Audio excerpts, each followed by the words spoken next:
여러분 아시다시피 창조가 있어야 탄생이 있지 않습니까? 또 죽음이 있어야 구원이 있습니다. 부활이 있죠.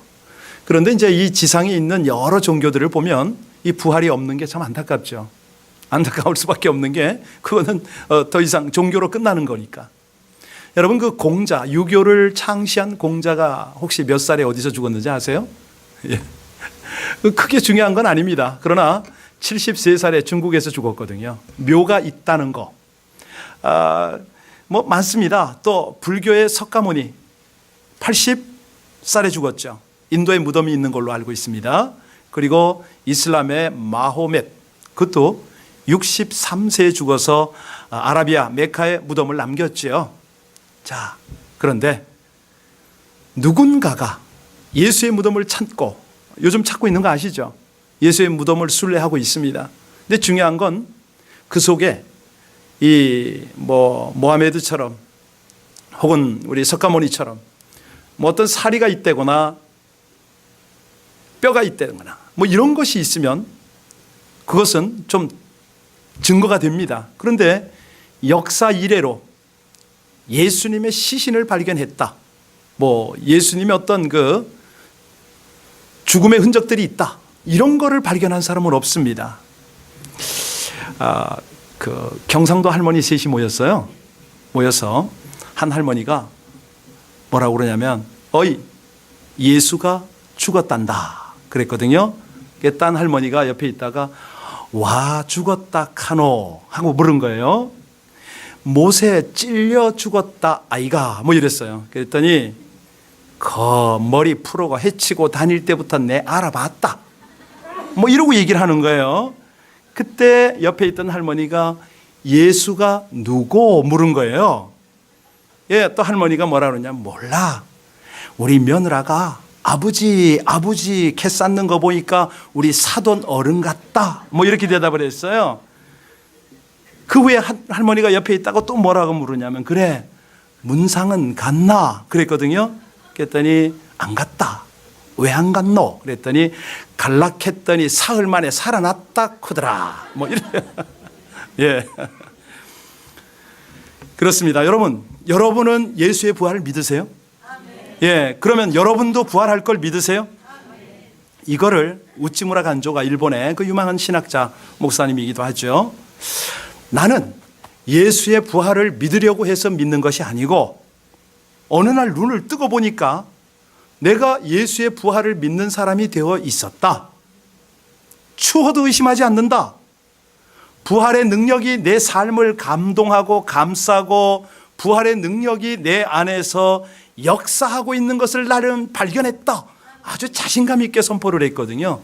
혹시 여러분 안에 이런 감격이 있습니까? 예, 부활절입니다. 부활주일입니다. 그런데 그 부활과 내가, 우리 스스로가 아무런 연결점이 없다면 그게 어째 되는 겁니까? 사실 성경에는요, 예수님의 부활에 관한 기사가 무려 400번 이상 반복이 되고 있어요. 그런데 특별한 건 뭐냐면 그 어디에도, 어떤 구약 성경, 신약 성경에도 이 학문적 논쟁의 주제가 되질 못하고 있습니다. 왜냐하면 이거야말로 오고 오는 모든 역사를 통해서도요, 이 부활 사건은 논쟁의 여지가 없습니다. 정확하니까. 모든 시대 가운데 예수의 부활을 자신의 부활로 받아들인 사람들은 어떤 특징이 있냐면요, 시대를 이끌어가는 리더십이 되고 부흥을 주도하는 그런 역사가 있었습니다. 교회 역사를 가만히 보시면 회개가 교회를 부흥시켰다 뭐 이렇게 주장들 하지만 실제는 회개 다음입니다. 부활의 능력이 그들을 사로잡으면 그때부터 역사가 일어나는 거 아니겠습니까? 자, 예수님의 부활에 대한 어떤 지식적, 형식적 신앙생활을 하면 여지없습니다. 영적인 안주에 빠져요. 그때가 영적 쇠퇴기입니다. 교회 사람이 빠져요. 그런데 우리 하나님이 어떻게 일하시는가가 오늘 본문에 잘 드러나고 있습니다. 우리 19절 말씀을 다시 한번 봉독을 하면서 예수님이 어떻게 일하시는가 여러분 관찰하시기 바랍니다. 시작. 이날 곧 안식 후 첫날 저녁 때에 제자들이 유대인들을 두려워하여 모인 곳의 문을 닫았더니 예수께서 오사 가운데 서서 이르시되 네. 자, 지금 여러분이 잘 읽으셨는데요. 제자들이 지금 어떻게 행동하고 있습니까? 아무것도 하지 않았습니다. 어디에 있었습니까? 다락방에 있었습니다. 여기 본문을 자세히 보세요. 모인 곳의 문들을 어떻게 해요? 닫았더라. 여러분, 문을 닫았습니까? 문들을 닫았습니까? 무슨 뜻이죠? 두려우니까 대문 잠그고요, 중간문 잠그고요, 그 안의 문도 잠그고요, 심지어는 자기들의 마음문까지 잠근 거예요. 지금 이 상황입니다. 이걸 우리가 놓치면 안 되죠. 아니, 지금 이들의 신분은 제자입니다. 제자들이 주님께서 체포되니까 겁이 나서 뿔뿔이 흩어졌었습니다. 십자가에서 그렇게 신음하고 돌아가시는 우리 주님을 바라보면서 마음껏 목 놓아 울었던 제자가 없습니다. 그런데요, 우리가 어제부터 쭉 보고 있지만은 예수님의 시신을 누가 치웠죠? 예, 그렇습니다. 아리마대 사람 요셉과 또 하나는 니고데모. 이들은 12제자에 들어가질 않았잖아요. 드러나 있지 않는 숨겨졌던 제자들은 와서 빌라도에게 예수님의 시신을 달라고 그래서 장사를 치르는데, 이 제자들은 지금 어떻게 했어요?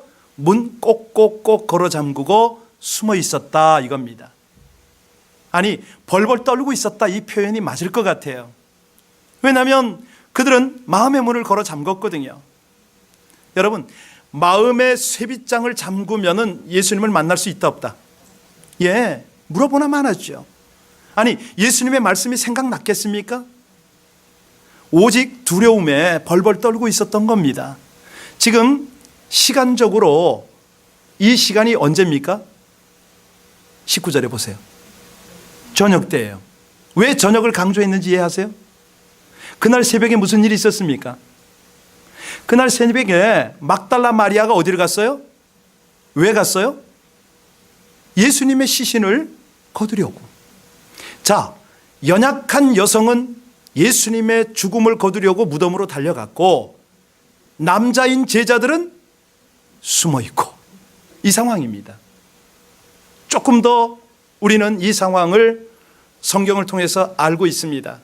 이 마리아가 무덤에 갔을 때 빈 무덤이었잖아요. 그런데 거기서 누굴 만나요? 부활하신 예수님 만나요. 이 소식을 전하라고 부탁을 받았어요. 그리고 마리아가 어디를 갔을까요? 이 제자에게 갔지요. 내가 부활하신 예수를 만났다라고 분명히 얘기를 했어요. 그런데 제자들은 지금 뭐 하고 있다고요? 문을 꼭꼭 걸어 잠그고 있다. 여러분, 상황은 그렇지만 더 중요한 건 예수님이세요. 예수님이 그 다음에 뭐 하셨습니까? 여기를 찾아가셨습니다. 하나님의 마음이에요. 우리 하나님이 일하시는 방법입니다. 문을 부수고 들어간 거 아닙니다. 열쇠를 열어서 들어간 거 아닙니다. 뭐 그냥 누구 안내를 받은 것도 아니고요. 호련히 제자들 가운데 서셨어요. 한마디로 시공을 초월하는 영적인 모습으로 그냥 오신 거죠. 이 모습을 본 제자들이 어떻게 반응했을까요? 반갑습니다 스승님하고 뛰어가서 끌어안았을까요? 아니에요. 오죽 놀랐겠습니까? 너무 놀랐죠. 가뜩이나 두려워하고 있는데 예수님이 보여요? 그 말씀이 안 들린다니까요. 누가복음 24장 37절에 보면 저희가 놀라고 무서워하여 그 보는 것을 영으로 생각하는지라, 이렇게 말했습니다. 좋게 표현해서 영으로 보는지라. 직설적으로 표현하면 그렇죠. 귀신으로 보는지라.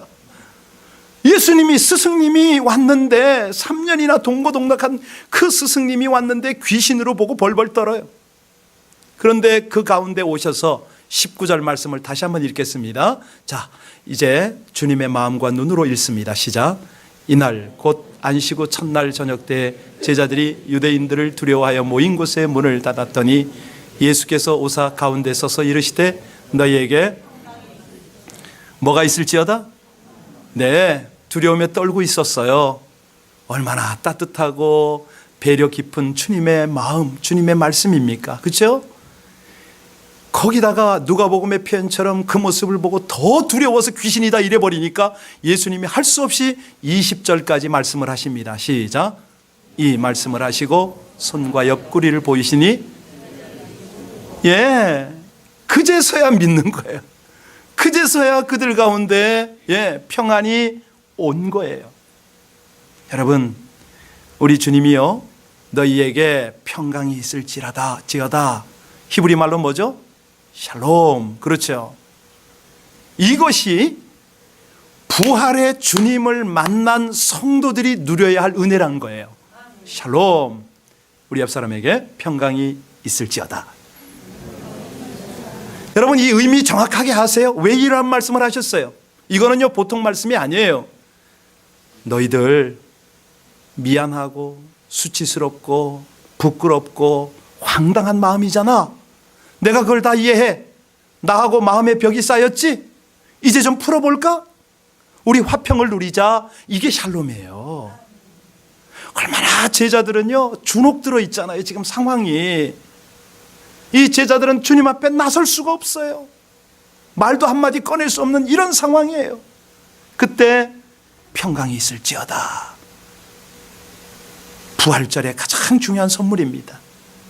이 부활주일의 가장 놀라운 선물은 뭐냐면 얘들아 과거에 너희들의 허물이 다 용서되었어 이 말이거든요. 이 말씀이거든요. 너희들 지금 공포에 두려움에 떨고 있잖아. 이거 다 내가 제했다 이 말씀이거든요. 너희들 속에 의심 있지? 먹구름이 있잖아. 이거 내가 다 거뒀어. 샬롬 말씀하시는 겁니다. 이 샬롬은요 그냥 무슨 환경적 평안을 말씀하는 게 아닙니다. 여러분 느끼셨겠지만 정신적으로 영적으로 이 평안을 지금 주시는 거예요. 영적인 풍요로움을 좀 누려라.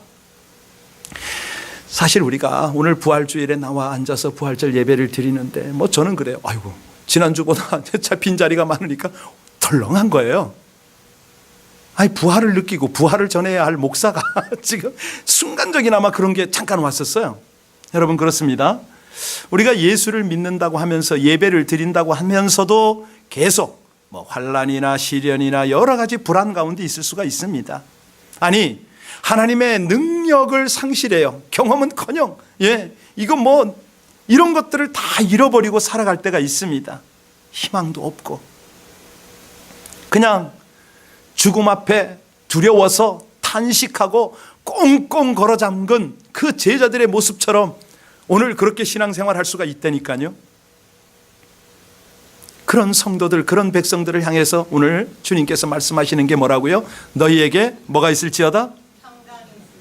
누리는 방법이 중요합니다. 평강이 있을지어다 말씀을 하셨는데 아무리 주님이 말씀을 하셔도 이거를 누릴 줄 알아야죠. 어떻게 누린다는 거예요 지금. 여러분 이유부터 알아야 됩니다. 왜 우리 속에 평강이 없을까? 왜 없죠? 인간이요 문제가 참 많습니다. 여러 가지 뭐 복잡한 게 많아요. 인간관계, 물질관계, 무슨 뭐 별게 다 많지만은 그거를 이 모든 문제들을 딱 요약하면 하는 단어로 떨어지는데 그게 뭘까요?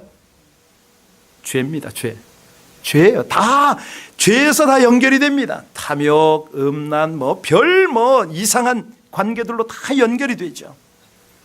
그렇다면 이 샬롬을 언제 잃어버렸습니까? 에덴 동산에서 인간이 죄를 들여와서 파괴를 해버렸잖아요. 하나님과 단절되는 그 순간에 평강을 잃어버립니다. 하나님과 원수가 된 그 순간에 모든 평강은 사라져버리죠. 그때부터 인간끼리도 서로 원수가 됩니다. 이 역사가 언제까지 이어져요? 오늘까지. 계속 인간과 인류는 분쟁의 역사를 이어가고 있습니다. 그 속에는 탐욕이 있고 온갖 죄들이 다 있는 거죠. 그렇죠? 다시 말하면 이 죄라는 것이 뭐냐? 심령의 평화를 깨뜨리고 파괴하고 사회 말할 것도 없습니다. 나라와 관계 이 모든 것들을 파괴해서 결국은 뭘로 만듭니까? 감옥으로 만듭니다. 감옥. 죽음으로 만들어 버리죠. 이거를 케이체프 노이드라고 심리학자가 뭐라고 분석을 했냐면 인간에게는 6가지 감옥이 있다 이렇게 말했습니다. 자기가 스스로 감옥을 만들어요. 첫 번째 감옥은 뭐냐면 자기 도취의 감옥입니다. 공주병, 왕자병이죠. 이게 자기만 잘난 거예요. 자기만 예쁜 것 같아요. 예. 그래서 다른 사람이 소중하게 보이질 않습니다. 이걸 뭐라고 그러죠? 자기 도취의 감옥이다. 자기만 챙기려고 한다는 거죠. 두 번째는 어떤 감옥에 사냐면 다른 사람의 나쁜 점만 생각하고 비판하는 비판의 감옥입니다. 그러니까 이상하게 좋은 점, 칭찬할 점은 안 보여요. 고마운 건 안 보여. 그저 지적하고 생각하고 괴로워하고 이거를 비판의 감옥이라고 그럽니다. 또 있습니다. 절망의 감옥이 있는데요. 만사를 절망적으로 봅니다. 부정적으로 보는 거죠. 도대체가 이게 해결이 안 되는 거죠. 네 번째는요. 과거 지향적 감옥이 있습니다. 오늘은 형편없다는 거예요. 어제가 좋았다는 거죠. 내가 과거가 좋았다. 옛날에 내가 얼마나 잘 나갔는지 아느냐. 과거만 늘 붙잡혀서 거기 살아가는 사람이 있습니다. 또 있습니다. 다른 사람이 잘 되는 것을 보아 넘기지 못하는 질투의 감옥, 시기의 감옥, 증오의 감옥이 있잖아요. 자, 이런 감옥들 속에 우리가 살아가면요 벗어나질 못합니다. 이제 이런 것에서 자유로워질 때가 이제 평안이 오는 건데, 자, 제일 무서운 감옥 아직 말씀을 안 드렸어요. 무슨 감옥일까요? 죽음의 감옥입니다. 죽음. 예, 여기 제자들처럼 죽음이 두려울 때는 평안을 가질 수가 없습니다. 기도도 못합니다. 찬송 안 나옵니다. 그런데 이 모든 불안과 공포와 죽음을 단번에 깨뜨리는 것이 있으니 그것이 뭐라고요? 샬롬입니다. 평안이 있잖아요. 자, 이 평강 어떻게 얻을 거냐? 내가 이거 얻고 싶은데 얻어지나요? 아니에요. 그런 거 아니에요. 답은 21절에 나옵니다. 우리 답을 21절 한번 같이 한번 봉독할까요? 자, 21절 22절 시작. 예수께서 또 이르시되 아버지께서 나를 보내신 것 같이 나도 너희를 보내노라. 이 말씀을 하시고 그들을 향하사 숨을 내쉬며 이르시되 성령을 living soul. 여러분 이게요 이렇게 해서는 이해가 잘 안 가고요. 인간 창조 때로 잠깐 돌아갔다 오면은 바로 와 닿습니다. 여기 답이 뭐라고 되어 있습니까? 예수님이 숨을 내쉬는 거다. 이렇게 답을 얻을 수가 있는데요. 이 의미가 중요해요. 여러분 사람을 태초에 만드셨을 때에 뭘로 만들었습니까? 그리고 그 흙에다가 뭘 불어넣어요? 그렇습니다. 바로 그겁니다. 리빙 소울이에요. 살아있는 영적인 존재가 되도록 했어요. 이게 창세기예요. 그런데 인간이 범죄하고 타락하고 나니까 가장 먼저 잃어버린 거 뭐죠? 생기의 요소를 잃어버렸습니다. 그러니까 인간에게 이 생기를 빼고 나면 뭐만 남습니까? 흙덩이만 남는 거예요. 그러니까 이 흙만 남은 인간들이 온갖 죄의 짐을 지고 사는 거죠. 주님이 바로 이걸 감당해 주셨어요. 죽음을 대속해 주시고 이 부활하신 예수님 육체만 남아있는 인간들을 향해서 뭘 공급해 줘요? 22절에 보니까 숨을 공급해 주시는 거예요. 이제 이해가 가셨죠? 부활하신 다음에 샬롬을 주시고 나서 바로 이걸 주시는 거예요. 그래서 샬롬도 그렇고 성령도 그렇고 그분이 부활의 선물로 우리에게 주신 거거든요. 자, 22절 다시 한번 봉독합니다. 시작. 이 말씀을 하시고 그들을 향하사. 자, 성령을 받으면 무슨 일이 벌어집니까? 샬롬이 충만한 거죠. 평강이 충만해지는 거예요. 예수님이 내신 쉼입니다. 다시 말하면 하늘의 호흡이에요.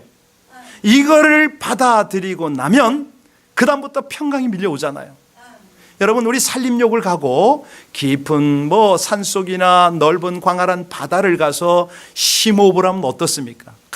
머리가 맑아지고 그러지 않습니까? 영적인 호흡 좀 해보셨나요? 육신의 호흡 말고요. 영적인 호흡이 있어요. 어떻게 하는 거냐고요? 따라서 하세요. 주 예수 그리스도여, 나를 불쌍히 여기소서.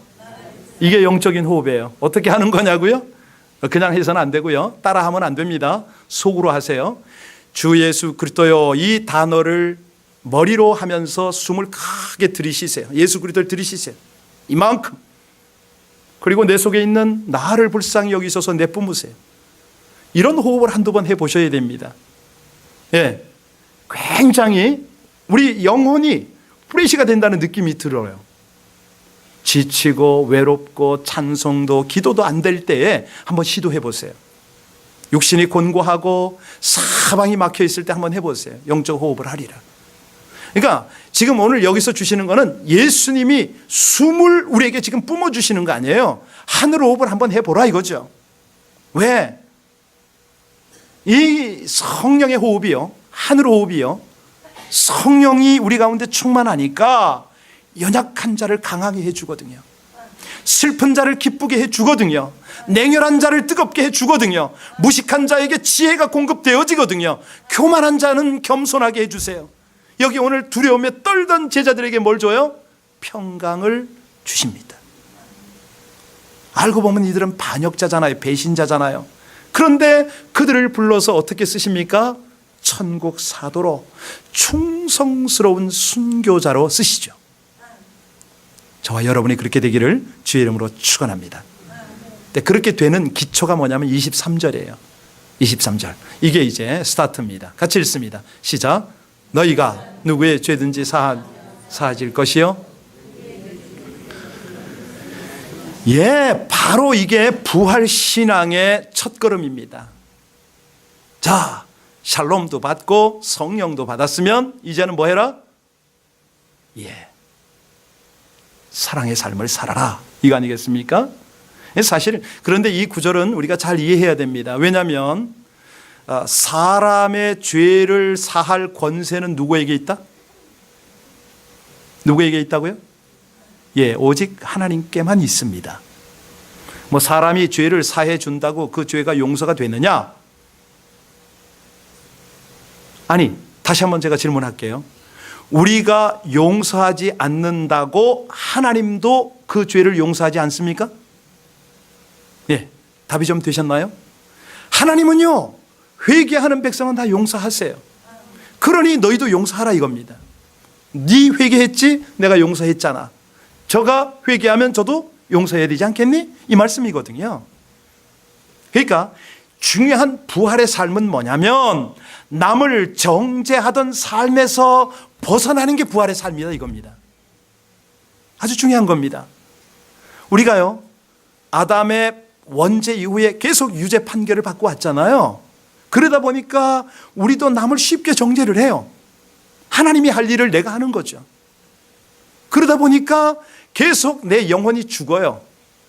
내 영성이 완전히 바닥이 나는 것이죠. 이거를 예수님이 오늘 우리에게 깨닫게 하십니다. 자, 성령과 평강으로 충만하면 생명의 삶을 사는데 역동적 부활신앙을 가질 수가 있다는 것입니다. 미움, 시기, 다툼, 이런 삶은 다 죽여야 되는 거고, 다 예전 거니까, 이전 것이니까 다 이제는 사라지게 해야 되고, 이제부터 우리 안에는 용서와 사랑의 삶이 부활이 돼야 된다, 이런 뜻 아닙니까? 사실요, 우리에게는 누구를 미워할 권세가 있다 없다? 아시네요. 우리는요, 누구를 미워할 권세가 없어요. 사랑할 자유가 있어요. 예, 우리에게 주어진 권세는 사랑하고 용서할 권세가 주어져 있습니다. 이거를 써야 된다는 거죠. 여러분, 이 부활절날이요, 먼저 내 안에 정말 살아계신 주님이 부활하시고 내 믿음과 영성이 부활하는 방법은 뭐냐면 먼저 나부터 용서해야 돼요. 나부터. 주님이 나의 모든 허물과 죄짐을 다 담당하시고 돌아가셨잖아요. 그런데 나는 계속 그걸 가지고 있어요? 아니지요. 주님이 담당하셨다. 태준아, 내가 너를 용서한다. 철저히 회개하고 하나님의 용서를 받고 자유하게 살아라. 이게 부활절이거든요. 이게 부활절. 그런 은혜가 있기를 주의 이름으로 축원합니다. 네, 스스로 회개한 모든 죄에 대해서는 용서를 선언해야 됩니다. 우리 23절 다시 한번 읽습니다. 시작. 누구든지 너희가 누구의 죄든지 사하면 사하여 질 것이요 누구의 죄든지 그대로 두면 그대로 두지 마세요. 사해버리세요. 남편의 죄, 아내의 죄, 자녀의 죄 다 용서해버리세요. 선언해버리세요. 우리에게 그런 어떤 적이 없다니까요. 권세가 용서할 권세밖에 없다니까요. 한 걸음 더 나가야 됩니다. 여기서 멈추면 안 되고요. 원수까지 용서를 선언한 겁니다. 하늘 권세 써야 돼요. 영접하는 자, 곧 그 이름을 믿는 자들에게는 어떤 권세가 주었어요? 그렇죠. 하나님의 자녀의 권세가 주어졌다. 권세. 이거 권세 쓸 줄 알아야죠. 자, 그래서 오늘 21절과 23절을 연결하는 게 굉장히 중요한데요. 22절만 읽고 23절을 읽으면 뜬금없이 이게 앞뒤가 안 맞는 문장 같다는 느낌이 들잖아요. 자, 21절 읽고 다시 한번 23절로 돌아옵니다. 시작. 예수께서 또 이르시되 너희에게 평강이 있을지어다. 아버지께서 나를 보내신 것 같이 나도 너희를 23절이요. 너희가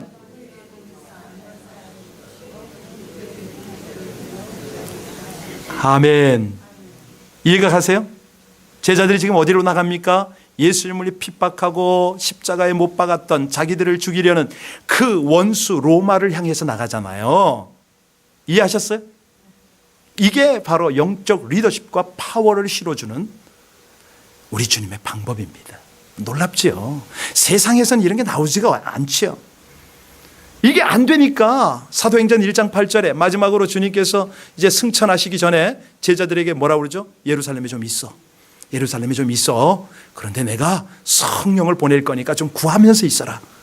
성령이 너희에게 임하면은 뭘 받고?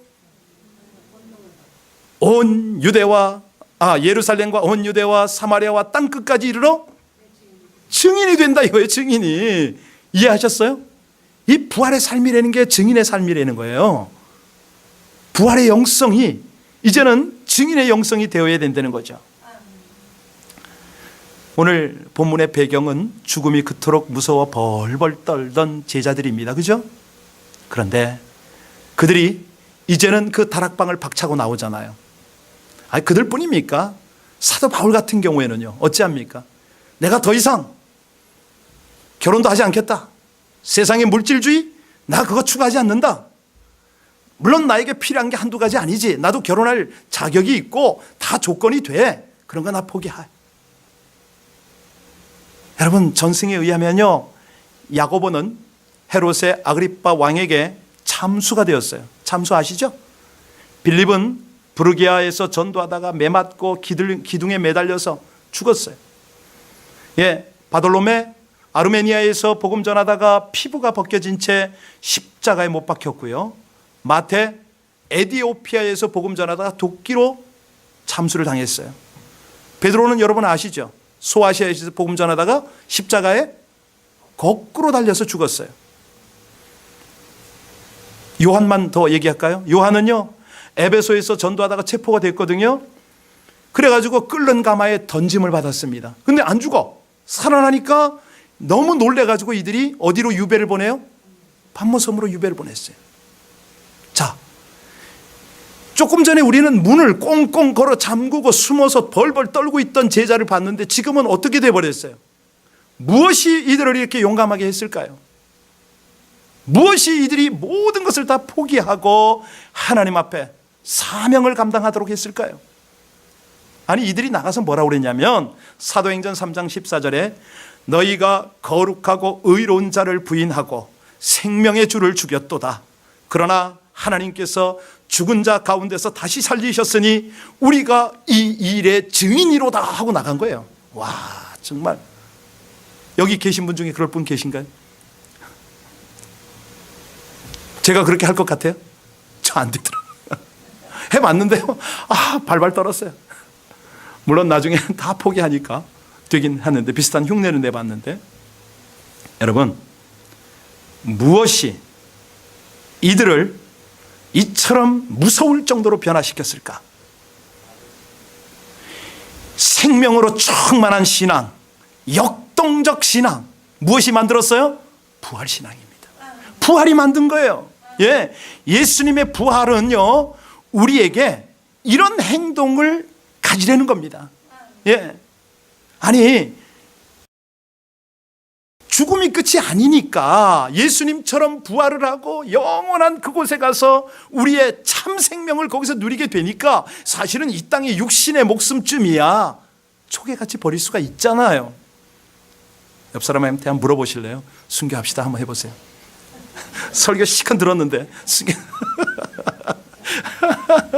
예. 아니 지금 이렇게 뭐 어떤 그냥 말씀이 확 와 닿았을 때 순교합시다 그러면 뭐 아멘 혹시 할지 압니까?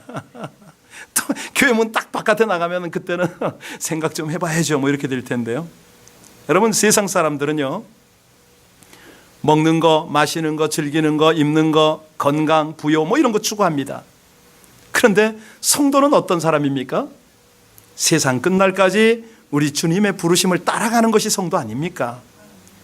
성도가 죽어도 이거 슬퍼하면 되겠습니까? 제 친구 목사님은 아내가 이제 사모님이 돌아가셨을 때 천국 환송장치를 하는데요, 장례식 예배가 아주 부흥했어요. 자기도 그렇게 해달래요. 그렇잖아요.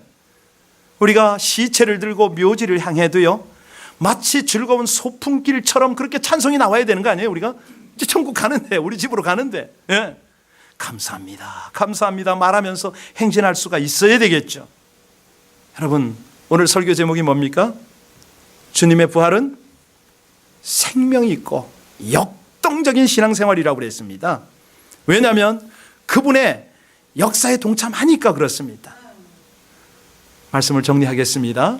이 부활은요, 영원한 삶으로 향하는 출발점이에요. 칼럼에 이걸 잘 써놨는데, 아까 우리 9학년 4반의 유옥근 권사님이 칼럼을 열심히 읽고 계셔서 얼마나 속으로 기뻤는지 몰라요. 읽어주는 분이 계시구나. 예수님의 부활로 주어진 은혜는요, 예, 부활의 영원한 현재 진행형이에요. 부활이 그냥 오늘 부활주일로 끝나는 게 아니라니까요. 오늘 부활이 시작이 되는 거예요. 지금 어디까지요? 예, 시간과 공간을 초월해서 역사하시는 주님과 더불어서 성령과 함께 쫙 가는 거예요. 저 영원한 우리의 본향까지요. 근데 왜 이게 안 됩니까? 몸을 그냥 문을 꽉꽉 닫아놨으니까 안 되죠. 제발 좀 여세요. 성령께 민감하세요. 성령을 따르는 삶을 사세요. 그러면 그 속에서 능력이 나오잖아요. 아니, 성령께서요, 여러분 속에 계심을 믿으십니까? 예, 예수를 주라고 여러분이 고백하는 건 여러분이 아니에요. 여러분 속에 계신 성령이세요. 그죠? 그런데 이 성령님이 역사를 해야 돼요. 어떻게? 믿음과 생명과 역동적으로 역사를 해야 돼요. 근데 문제는 뭐죠? 우리가 성령을 의지하지 않는 겁니다. 의지해야 그분이 충만하게 우리를 주도하시죠. 광대하게, 예, 이 놀라운 역사로 주장을 하시죠. 여러분, 다시 한번 부활신앙을 가지시길 주의 이름으로 축원합니다. 부활 주일에만 갖는 거 아닙니다. 날마다 매 순간마다 유지가 되어야 됩니다. 그 부활의 영성과 역동성이 우리 속에서 아주, 예, 매일 매주일 놀랍게 일어나야 되겠죠. 오늘요, 다른 거 다 잃어버려도 괜찮습니다. 우리 주님께서 숨을 내쉴 때에 뭘 받으라? 성령을 받으라. 딱 우리가 괴롭고 힘들고 지쳐 있을 때 가장 먼저 주시는 게 뭐예요? 평안, 샬롬. 우리 주님이요, 이 부활주일 날 저와 여러분에게 당부 신신당부합니다. 괴롭고 힘들고 지칠 때 이 부활의 신앙을 회복하라. 샬롬, 평안하라. 주님의 호흡으로, 하늘의 호흡으로 숨쉬어라. 여러분, 계속 내가 바라고 나에게 필요한 것만 생각할 때가 있어요. 정신적으로 영적으로 자꾸 왜소해지고 막 편협해지고 막 이럴 때가 있어요. 이런 건 부숴버려야 돼요. 이건 다 십자가에 못 박는 거죠. 예, 우리가 취할 것은 뭐라고요? 주님처럼 크게 생각하고 많이 사랑하고 힘든 것과 맞서는 겁니다. 그런데 그것이 어떨 때 가능하다고요? 부활의 능력이 함께할 때 가능한 겁니다. 그것은 우리 주님께서 어떻게 우리에게 주신다고요? 예, 성령으로 함께 하십니다. 이 은혜를 생각하면서 우리 찬송 한 장 더 했으면 좋겠어요. 161장입니다.